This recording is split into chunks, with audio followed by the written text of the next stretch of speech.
सिकंदर का जन्म 356 ईसा पूर्व में पेला, मैसेडोनिया के एक शाही परिवार में हुआ। उनके पिता राजा फिलिप द्वितीय थे, जो एक महान योद्धा और राजा थे, और उनकी मां ओलंपियास एक धार्मिक और महत्वाकांक्षी महिला थी।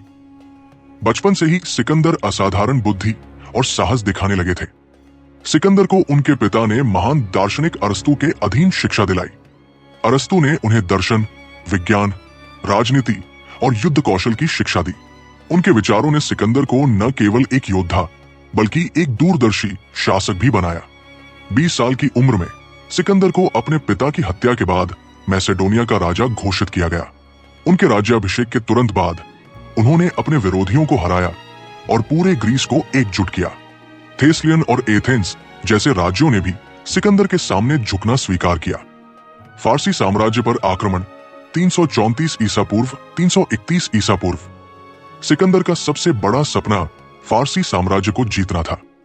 ग्रेनिकस का युद्ध 334 ईसा पूर्व सिकंदर ने फारसी सेना को बुरी तरह हराया और अनातोलिया, आधुनिक तुर्की, पर कब्जा कर लिया।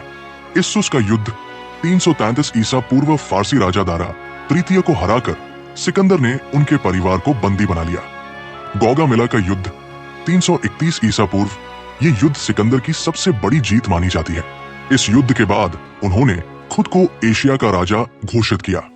मिस्र और अलेक्जेंड्रिया की स्थापना 331 ईसा पूर्व। मिस्र पहुंचने पर सिकंदर को वहां के लोगों ने मुक्तिदाता मान लिया। उन्होंने वहां एक नया शहर बसाया जिसे अलेक्जेंड्रिया नाम दिया गया। ये शहर शिक्षा और संस्कृति का केंद्र बना। भारत की ओर अभियान 326 ईसा पूर्व। सिकंदर ने सिंधु नदी पार करके भारत के राजा पोरस के खिलाफ युद्ध किया। हाइडास्पेस का युद्ध, ये युद्ध पोरस और सिकंदर के बीच हुआ, जिसमें सिकंदर की सेना को हाथियों का सामना करना पड़ा। पोरस की बहादुरी से प्रभावित होकर सिकंदर ने उसे अपना मित्र बना लिया और उसका राज्य लौटा दिया। वापसी और मृत्यु 325 ईसा पूर्व 323 ईसा पूर्व। भारत से लौटते समय सिकंदर की सेना ने कठिन गेद्रोसिन रेगिस्तान को पार किया, जहां कई सैनिकों ने जान गंवाई। 323 ईसा पूर्व में बाबुल, मौजूदा इराक में सिकंदर बीमार पड़ गए और केवल 32 साल की उम्र में उनका निधन हो गया। सिकंदर की विरासत। सिकंदर की मृत्यु के बाद उनका साम्राज्य उनके सेनापतियों में विभाजित हो गया, लेकिन उनके विजय अभियानों ने ग्रीक और एशियाई संस्कृतियों को जोड़ दिया और उनकी विरासत को अमर बना दिया।